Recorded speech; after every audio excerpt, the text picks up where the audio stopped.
Act 2. Prologue. The chorus enters. Now Romeo's old desire for Rosalind lies in its deathbed, and a new love is ready to be its heir. Romeo used to groan and swear he would die for Rosalind's love, but now he finds Rosalind's beauty nothing in comparison to tender Juliet's. Now someone loves Romeo, and Romeo loves someone, and they are both charmed by each other's looks. But Romeo must declare his love to someone who is supposed to be his enemy, and Juliet is love-struck, adoring someone she is supposed to fear. Because he is considered an enemy, Romeo is not allowed to see Juliet, and make the sorts of oaths that lovers usually swear to each other. And Juliet, just as much in love with Romeo as he is with her, she has even fewer means of meeting her beloved Romeo. But passion gives them the power, and time gives them the opportunity to meet each other, tempering their extreme adversity with extreme sweetness. The chorus exits. Act 2, Scene 1. Romeo enters alone. Can I continue on while my heart stays here? I'll be nothing but an empty body unless I go back to find my heart. Romeo moves away. Benvolio and Mercutio enter. Romeo! Cousin Romeo! Romeo! He's smart. I'd bet on my life that he snuck off towards home to go to bed. He ran this way and jumped over this orchard wall. Call him, Mercutio. No, I'll summon him, as I would a spirit. Romeo, humors, madman, passion, lover, appear to me in the form of a sigh. Speak just a single rhyme, and I'll be satisfied. Cry out, ah me! Say love and dove. Say one pretty word to my good gossiping friend Venus. Say the nickname of her blind son and heir, Cupid, who shot arrows so accurately and made King Cophetua fall in love with a beggar maid. Romeo doesn't hear me, stir or move. The little monkey is dead, so I must conjure him to appear. By Rosalind's bright eyes, by her high forehead and her red lips, by her fine feet, straight legs, and trembling thighs, and by parts of her that lie next to her thighs, I summon you to appear before us in your actual form. You'll make him angry if he hears you. This won't make him angry. It would anger him if I conjured a strange spirit into Rosalind's room for her to have sex with. That would really anger him. But what I'm saying is fair and honest. I'm just saying the name of his love in order to call him out from the darkness. Come on. He's hidden within these trees to be alone with the night. His love is blind, so it's fitting he share it with the dark. If love is blind, it can't hit the target. He'll sit under a medlar tree and wish his love were one of its fruits, which women, when they're alone, joke look like female genitals. Oh, Romeo, I wish she were one such fruit. I wish she was an open arse, and that you were a pop her in pear. Good night, Romeo. I'm off to my little trundle bed. It's too cold in this field for me to sleep here. Come on, Benvolio. Shall we leave? Yes, let's go then. We'd be looking for Romeo in vain because he doesn't want to be found. Benvolio and Mercutio exit. Act 2, Scene 2. Romeo enters. He jokes about scars from wounds he's never felt. But wait, what light is that in the window over there? It is the east, and Juliet is the sun. Rise, beautiful sun, and kill the jealous moon, which is already sick and pale with grief, because Juliet, her maid, is more beautiful than she is. Oh, don't be her maid, since she's jealous. The moon's virginity makes her look sick and green, and only fools hold on to their virginity. Throw it off. It is my lady. Oh, it is my love. Oh, I wish she knew I loved her. She's talking, but isn't saying anything. Why is that? Her eyes are speaking. I'll respond. No, I am too bold. It's not to me she speaks. Two of the most beautiful stars in the sky had to go off on some business, and begged her eyes to twinkle in their place until they return. If her eyes were in the sky and the stars were in her head, the brightness of her cheeks would overwhelm the stars, just as daylight outshines a lamp. And her eyes in the night sky would shine so brightly that birds would start singing, thinking it was day. Oh, look how she leans her cheek against her hand. I wish I were a glove on that hand, so I could touch her cheek. Juliet enters on the balcony. Oh my! Romeo to himself. She speaks. Speak again, bright angel, for tonight you are as glorious as an angel shining above my head like a winged messenger from heaven, one who makes mortals fall onto their backs to gaze up in awe as the angel strides across the clouds and sails through the air. Oh, Romeo, Romeo, why must you be Romeo? Deny your father and give up your name. Or if you won't change your name, just swear your love to me, and I'll give up being a Capulet. Romeo to himself. Should I listen longer? Or respond now to these words? Only your name is my enemy. You'd be yourself even if you ceased to be a Montague. What's a Montague, after all? It's not a hand, foot, arm, face, or any other body part. Oh, change your name! What's the significance of a name? The thing we call a rose would smell as sweet, even if we called it by some other name. So even if Romeo had some other name, he would still be perfect. Romeo, take off your name, which really has no connection to who you are, and take all of me instead. Romeo to Juliet. I take you at your word. If you call me your love again, I'll take a new name. From now on, I'll never again be Romeo. Who are you hiding in the darkness and eavesdropping on my private thoughts? I don't know how to tell you who I am by using a name. I hate my name, dear saint, because it is your enemy. If I had it written down, I would tear up the word. I haven't even heard you say 100 words yet, but I do recognize the sound of your voice. Aren't you Romeo the Montague? Beautiful girl, I'll be neither of those things if you dislike them. How and why did you come here? The orchard walls are high and difficult to climb, and it will be your death because of who you are if any of my family members find you here. I flew over these walls on the wings of love. No stone wall can keep my love out. Whatever a man in love can do, love will make him attempt to do it. Therefore your relatives cannot stop me. If they see you, they'll murder you. Alas, there would be more danger for me in one angry look from you than there would be from 20 of your angry relatives with swords. If you just look at me with love, their hatred would not be able to touch me. I'd give the world to make sure they do not see you here. The darkness of night will hide me from their eyes, and if you don't love me, then let them find me. I'd rather they killed me in hatred than experience the prolonged death of life without your love. Who told you how to find my bedroom? Love, which spurred me to come and find you. Love advised me while I lent love my eyes. I'm not a sailor. Still, even if you were on the shore across the farthest sea, I would set out to find you. The darkness of night masks my face, or else you'd see me blushing about the things you heard me say tonight. I would gladly stick to the proper manners of courtship and deny everything I said, but instead I'll say goodbye to good manners. Do you love me? I know you will answer yes, and I will trust you, but your swears may turn out to be false. They say that Jove laughs when lovers lie. Oh, noble Romeo, if you really love me, say it in truth. Or if you think I'm letting myself be won too easily, then I'll frown and act superior and unapproachable so that you'll woo me. But if that's not necessary, then I would never act that way. In truth, beautiful Montague, I like you too much, which might make it seem as if I am overly silly and flirtatious. But trust me, gentlemen, I'll prove to be more faithful than girls who act coy and standoffish. I probably should have acted more standoffish, I confess, but you overheard me talking about my passion for you before I knew you were there. So please forgive me, and don't condemn me for so quickly falling in love, when it was only revealed to you because the dark night let you discover it. Lady, I swear by the sacred moon, which outlines in silver the tops of these fruit trees, please don't swear by the moon. The unreliable moon, which changes its position in the sky each month.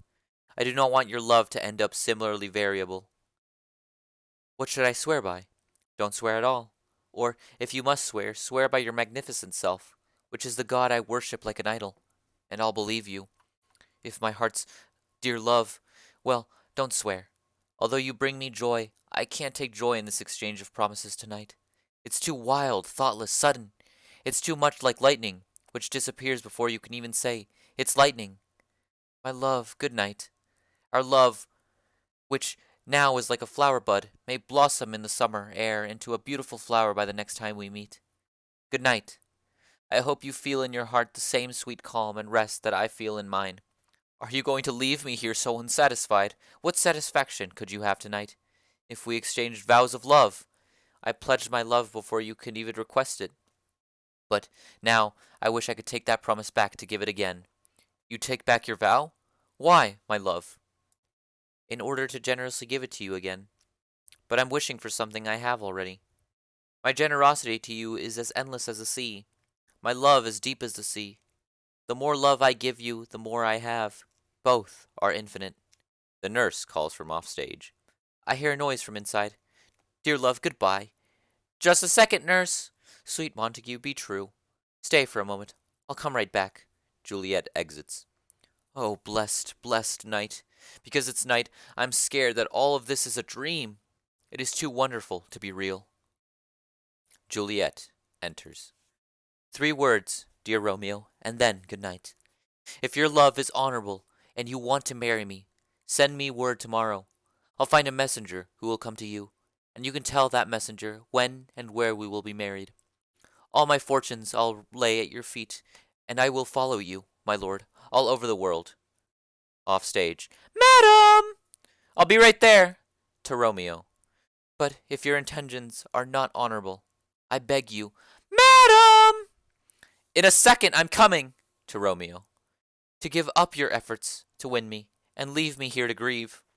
I'll send the messenger tomorrow. My soul depends on it 1,000 times. Good night. It is 1,000 times worse to leave you. A lover goes towards his beloved as joyfully as a schoolboy leaving his books. But when a lover leaves his beloved, he is as unhappy as a schoolboy on his way to school. Juliet exits. Romeo starts to leave. Juliet returns on her balcony. Psst, Romeo! Psst! Oh, I wish I could cry out like a falconer, so that I could call my little falcon to return to me. Stuck as I am in my family's house, I have to be quiet, otherwise I would tear open the cave where Echo sleeps, and make her call out my love's name, until her voice grew more hoarse than mine, by repeating, My Romeo! It is my soul that calls out my name. Lovers' voices at night sound silver sweet, the most lovely music to lovers' ears. Romeo! My little hawk! At what time tomorrow should I send the messenger to you? 9 o'clock. I won't fail. It will feel like 20 years until then. I've forgotten why I called you back. I'll stand here until you remember. I'll forget it, so you'll have to stand there forever, because of how much I love your company, and I'll remain here, even if you keep forgetting. I'll forget that I have any other home but here. It's almost morning. I want to force you to go, yet I would not let you move any further than a spoiled child would let his pet bird go. The child so loves the bird that he will not let the bird hop any more than a small distance from his hand before pulling it back by a silk thread. I wish I were your bird. Sweetheart, so do I. But I would pet you so much it would kill you. Good night, good night. Parting is such sweet sorrow that I will say good night until it becomes tomorrow. May sleep shut your eyes, and may you feel peace in your heart. Juliet exits. I wish I were asleep in peace so that I could sweetly rest with you tonight. But now I'll go to my priest's cells to ask for help and tell him about my good luck. Romeo exits. Act 2, Scene 3. Friar Lawrence enters by himself, carrying a basket. The morning smiles as it replaces frowning night, and streaks light across the cloud in the east.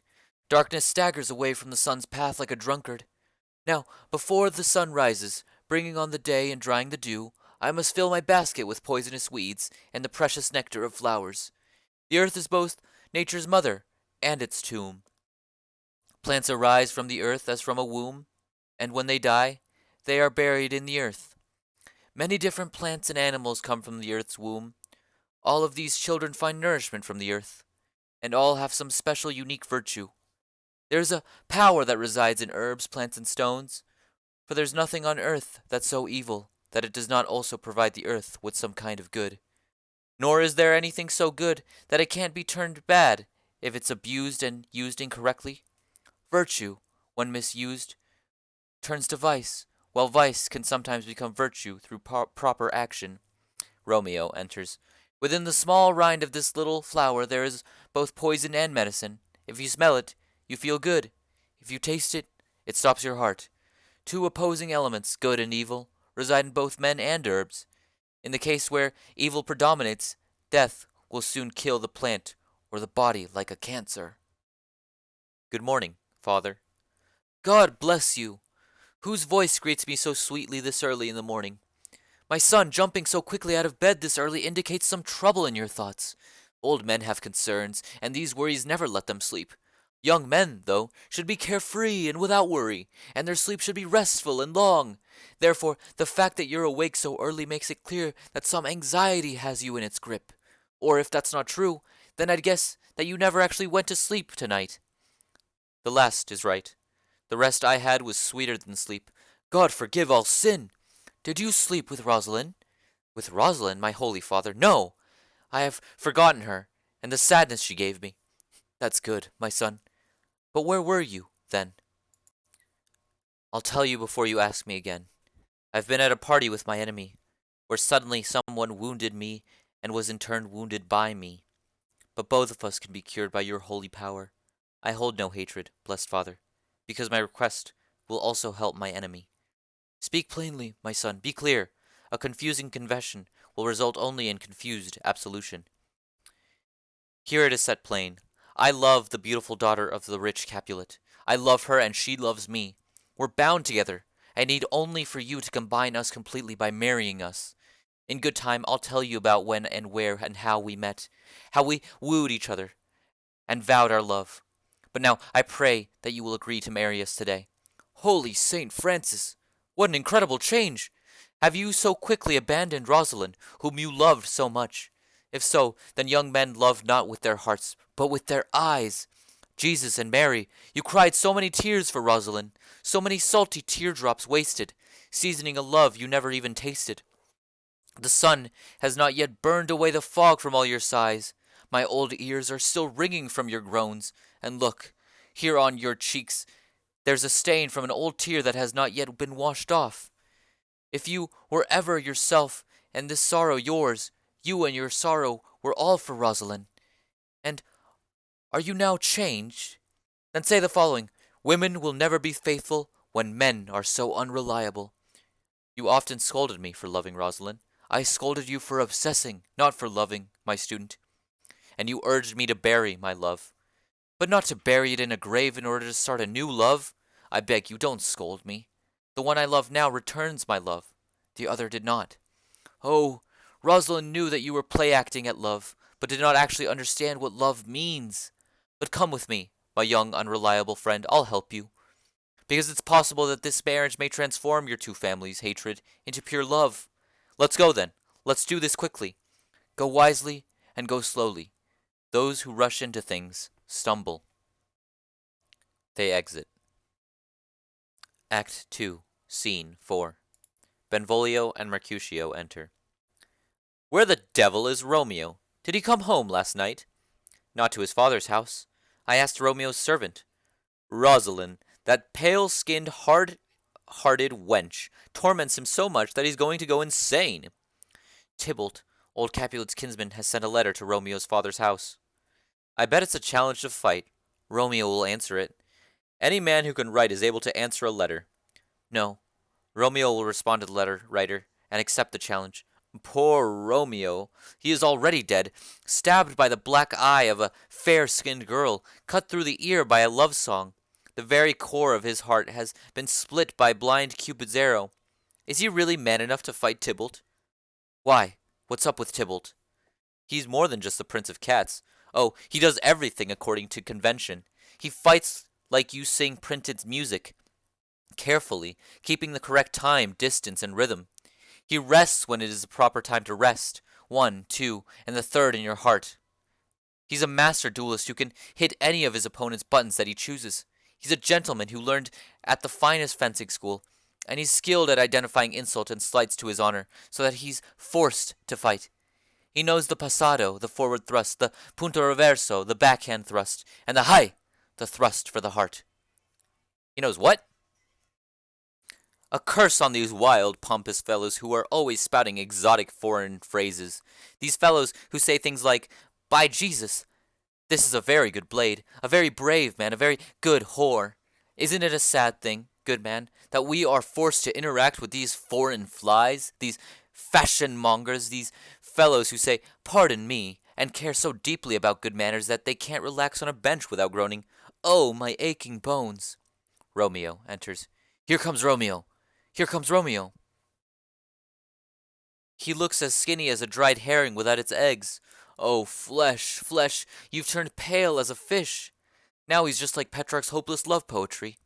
In Romeo's opinion, compared to his own lady love, Petrarch's Laura was like a kitchen slave, though Laura clearly had a lover who was better at making rhymes. Dido was drab and dull. Cleopatra was a gypsy girl. Helen and Hero were good-for-nothing harlots. Thisbe might have had beautiful eyes, but that doesn't matter. To Romeo. Signor Romeo, bonjour. That's a French greeting to match the loose, high-fashion French pants you're wearing. You tricked us pretty well last night. Good morning to you both.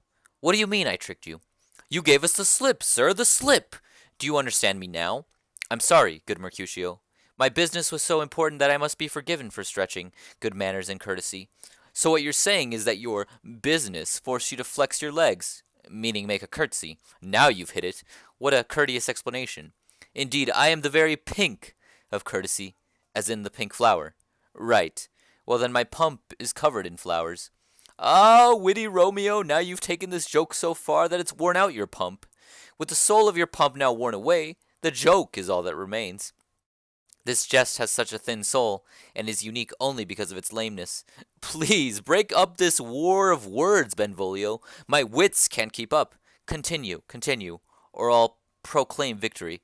No, if our witticisms go on a wild goose chase, I'm done for. You have more wild goose in one of your jokes than I have in 5 of mine. Was I even close to you in our goose chase? You would not have been with me for anything if you weren't there for the goose. I'll bite you on the ear for that joke. No, good goose, don't bite me.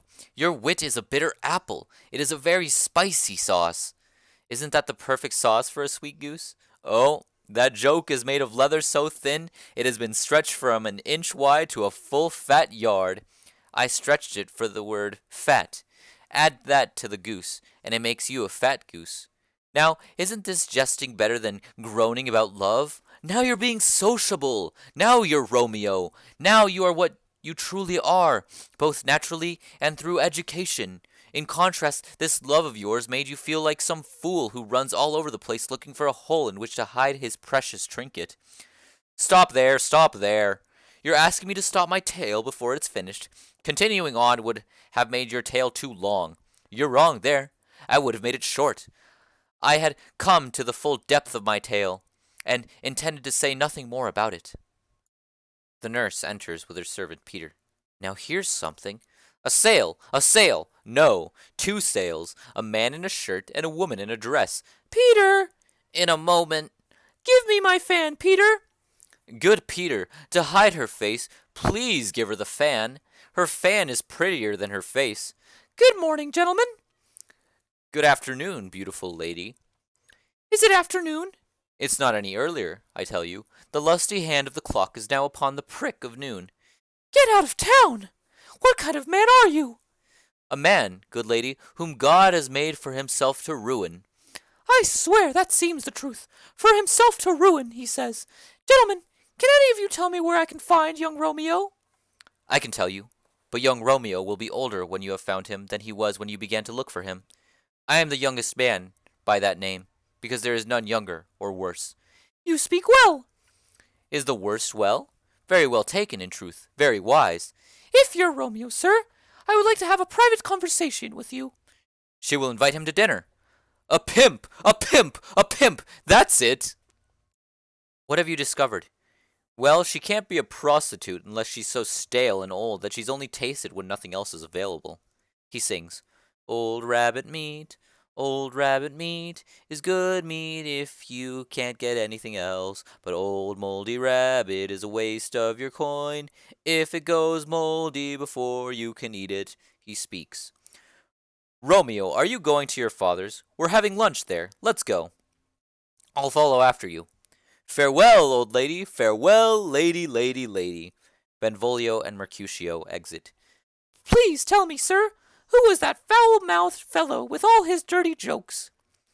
Nurse, he's a gentleman who loves to hear himself talk. He says more in 1 minute than he will stand behind in a month. If he says anything against me, I'll teach him a lesson, even if he were tougher than he is, and 20 wise asses like him. And if I couldn't take him down myself, I'll find someone who can. That rotten scoundrel. I'm not one of his flirty girls. I'm not one of his low-life scheming friends. To Peter. And you, just stand aside, letting every fool make fun of me for pleasure. Well, I didn't see anybody use you for pleasure. If I had, I'd have quickly pulled out my weapon, I assure you. I draw my sword as quickly as any other man if I see a good fight brewing and the law is on my side. Now, by God, I'm so upset that I'm shaking. That rotten scoundrel. To Romeo. Now, good sir, may I speak with you? My young mistress sent me to find you. What she told me to say, I will keep to myself. But first, let me say, if you lead her into a fool's paradise, as they say it would be extremely indecent behavior, as they say. For the girl is young. So, if you should deceive her, it would be an awful thing to do to any woman, and very poor manners. Nurse, speak well of me to your mistress. I pledge to you. Your heart is gold. And I promise I will tell her that. Lord, she will be a joyful woman. What are you going to tell her, nurse? You're not understanding me.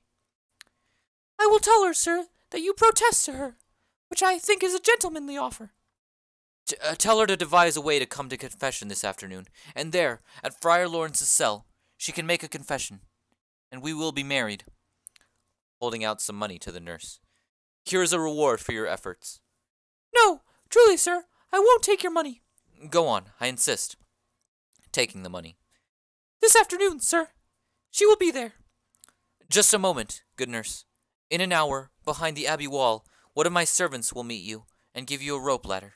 I'll then use the ladder to secretly climb up to Juliet's room tonight. Farewell. Be worthy of my trust, and I'll repay you for your help. Farewell. Speak well of me to your mistress. May God in heaven bless you. Now listen, sir. What, my dear nurse? Can your servant be trusted? Have you ever heard the saying, 2 men may keep a secret, but only if one is far away? I guarantee you that my man is as trustworthy as steel. Well, sir, my mistress is the sweetest lady. Lord, when she was a little baby. Oh, there is one nobleman in the city, Paris, who would gladly lay claim to her. But Juliet, good soul that she is, would rather be a toad than him. Sometimes I make her angry by telling her that Paris is better looking than you. I swear to you, when I say that she turns as white as any sheet in the entire world. Don't Rosemary and Romeo begin with the same letter? Yes, nurse. What about that? Both begin with an R. Ah, you jokester. That's the dog's name. R is for the... No, I know the word begins with another letter. She says such pretty things about you and Rosemary. It would do you good to hear them. Speak well of me to your lady. Yes, 1,000 times. Peter! I'm ready. Giving her a fan to Peter. Go ahead of me, and go quickly. They all exit. Act 2, Scene 5. Juliet enters. It was 9 o'clock when I sent the nurse. She promised to be back in half an hour. Maybe she can't find him. No, that makes no sense. Oh, she's so slow. Love's messengers should be thoughts, which fly 10 times faster than the sunbeams and drive the shadows back over the dark and scowling hills. That's how fast swift-winged doves carry the goddess of love in her chariot, and why Cupid has wings that propel him as quickly as the wind. Now the sun is at its highest point in the sky. It's noon. 3 hours have passed since 9 o'clock, and yet she hasn't returned. If she were young and in love, she'd move as fast as a struck tennis ball. My words would bounce her to my sweetest love, and his words would bounce her back to me. But old people act as though they're already dead, awkward, slow, heavy, pale as lead. Oh God, she's here. Sweet nurse, what's your news? Did you meet him? Send your servant away. The nurse and Peter enter. Peter, go and wait at the gate. Peter exits. Now, good, sweet nurse, oh Lord, why do you look so sad? Is your news sad? Tell it to me as if it's happy. If it's good, you're messing it up by telling me it with such a sour face like that. I'm weary. Give me some time alone. Oh, my bones are aching. What a journey this has been today. I wish you had my bones, and I had your news. I beg you speak, good nurse, tell me. Jesus, what a rush you're in. Can't you wait for a while? Don't you see that I'm out of breath? How are you out of breath when you have the breath to tell me that you're out of breath? The excuses you're making while delaying telling me the news is taking longer than it would to tell me your tale. Is your news good or bad? Answer that. Tell me that, and I'll wait for the details. Tell me that, at least. Is it good or bad? Well, you have made a foolish choice. You don't know how to choose a man. Romeo? No, not him, even though his face is more handsome than any other man's. His legs are prettier. His hands and feet and body aren't much to speak of, and yet they're beyond compare. He isn't the most courteous man, but I'd swear that he's as gentle as a lamb. So what do you want, girl? Be good. Hey, have you already eaten lunch? No. I already knew everything you just said. What did he say about our marriage? What about that? Lord, I have such a headache. It's pounding, as if it's about to break into 20 pieces. And my other side is aching. Oh, my back! Curse your heart for sending me out and about. I could get sick and die from all the journeying around. Indeed, I'm sorry you're in pain, sweet nurse. Tell me, what does my love say? Your love says, like an honorable, courteous, kind, handsome, and I believe virtuous gentleman. Where's your mother? Where's my mother? She's inside. Where else would she be? What a strange answer. Your love says, like an honorable gentleman. Where is your mother? Mary, Mother of God, are you in such a hurry? Indeed, you need to calm down. Is this the way to soothe my aching bones? From here on out, carry your own messages. What a fuss you're making. Come on, what did Romeo say? Do you have permission to go to confession today? I do. Then hurry up and go to Friar Lawrence's cell. There waits a husband to make you his wife. Now, the lustful blood is rushing up to your cheeks. You blush scarlet whenever you get excited at some news. Get to church. I must go elsewhere to get a rope ladder that your love will use to climb up to your window when it's dark. I'd do the drudge work for your pleasure, but soon enough you'll be doing your wifely work tonight with Romeo. Go! I'll go to lunch. You go to Friar Lawrence's cell. I'll hurry off to my good fortune. Goodbye, trustworthy nurse. They exit. Act 2, Scene 6. Friar Lawrence and Romeo enter. May the heavens smile upon this holy act of marriage, so that afterwards nothing happens to make us feel sorrowful about it. Amen.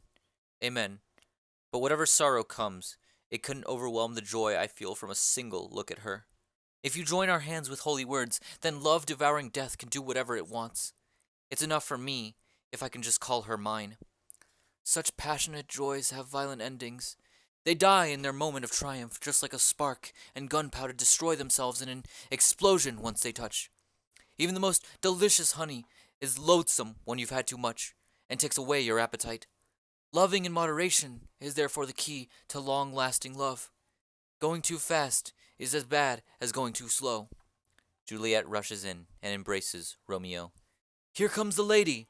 Oh, a footstep as light as hers will never endure the rocky road of life. Lovers are so light they can walk upon a spiderweb floating on a summer breeze and still not fall. That's how flimsy and unreal pleasure is. Good evening, my spiritual confessor. Romeo will thank you, my girl, for both of us. I'll give him equal thanks, so we're even. Ah, Juliet, if you're as happy as I am, and you're better with words, tell me about the happiness you imagine we'll have in our marriage. I can imagine more than I can say. I have more on my mind than words. Anyone who can count how much he has is poor. My true love has made me so rich that I can't count even half of my wealth. Come along with me, and we will do the ceremony quickly, because with your permission, I won't leave you two alone until you are united in holy matrimony. They exit.